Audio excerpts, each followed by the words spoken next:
अस्सलामुअलैकुम। कराची में डाकुओं की फायरिंग से 3 बच्चों का बाप ऑनलाइन मोटरसाइकिल राइडर जाँ बहक। वाक़ये ने पूरे इलाके में खलबली मचा दी। क्या आप हालात हाज़रा से आगाही हासिल करना चाहते हैं? खबर के पीछे छुपे असल हक़ाइक़ जानना चाहते हैं? तो अभी सब्सक्राइब कीजिए दिल पाकिस्तान को और साथ ही घंटी के निशान पर क्लिक कर दें।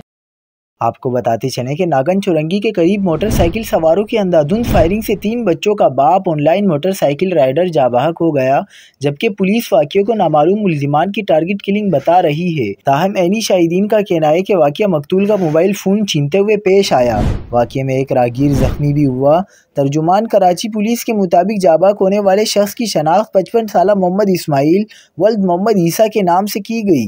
मकतूल के बेटे आरिस ने बताया कि वो नागन चुरंगी पर Faiza Avenue flat number B18 के रिहायशी हैं। मकतूल की 2 बेटियां और एक बेटा है। वालिद के पहले वाटर पंप के करीब मार्केट में जूतों की दुकान थी, ताहम कारोबार में नुकसान होने पर दुकान ख़त्म कर दी थी और आजकल ऑनलाइन मोटरसाइकिल चलाने का काम करते थे।